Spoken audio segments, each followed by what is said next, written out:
This is a video tutorial for how to update the time tracking metrics, which will be updated each day before the huddle. In this case, we're going to update the grocery time tracking metrics, which are saved on the G drive. The N drive is for the natural, and the ASPs is in a different location as well. Theirs will work much in the same fashion. Eventually these files will be on SharePoint, so they'll be in a different location, but the way you update the files and ultimately the purpose of this tutorial is the same. So in the case of the grocery files, you go to G, Continuous Improvement, Time Tracking Grow, go to the current month, which in this case is 2013 and January. Always then sort by date modified, just to know who has not gotten theirs up to date. That way you know it going in, and if any of the graphs don't look like what you expected, you at least know if you're missing some information from some folks. Click on Grow Consolidated Data for that given month. It'll take a second for Excel to open the file up, and then it will prompt you for the security, and you will enable that security up top here. It'll take a few more seconds, and then eventually we'll ask you if you want to continue or if you want to edit the links. You do not want to edit the links, so when you get prompted you will hit continue to be able to progress. Like I say, it does take a few seconds.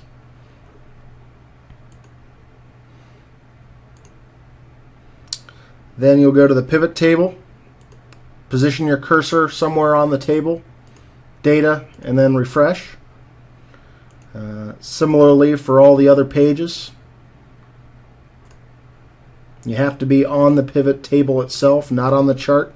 It won't work if you're on the chart, so be on the table itself.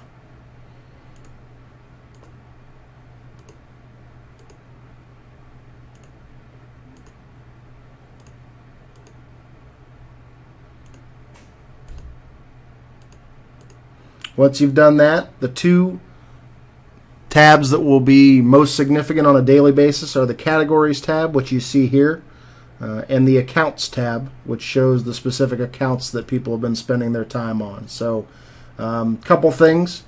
Very common when somebody looks at the data to say, hey, it's not right, it's not telling me the right thing. Usually what's wrong is because the filters that are chosen are not what you want. So for instance, in this case it's showing B&G Foods as 32 hours, but if you go up to the dates and look at the filter, this little drop down menu is a filter. You'll see it's adding all of the whole month of January. So if we just want to look at yesterday, which in this case is January 8th, you have to choose that filter to get it to show you what you want. That's going to be the same thing for all of these, so make sure your filters are correct.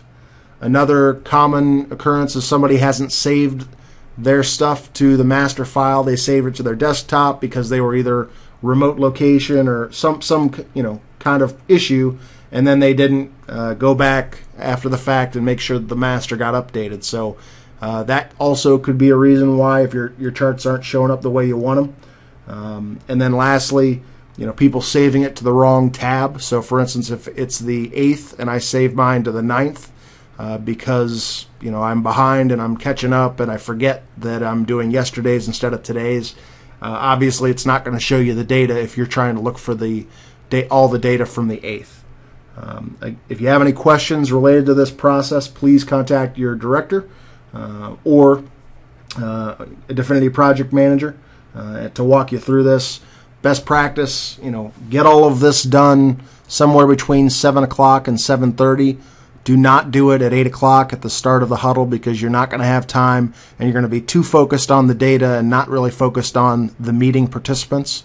Also, best practice, not just to have the numbers and have them on the board and have the account names on the board, but have a few questions for the group if something stands out as particularly interesting. So for instance, yesterday, 1/8, we had miscellaneous as a really high category, 38%. Normally that's below 20%. So I'd ask the group what were some of the things that fell into that category, outside of drive time and and lunch.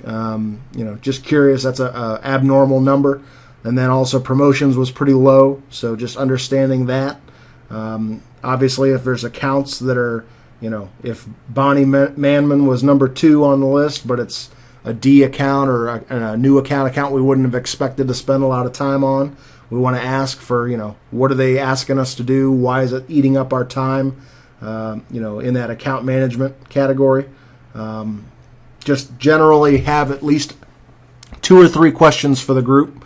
Obviously, the purpose is to share best practices or to help each other solve problems that make your time more valuable and more effective.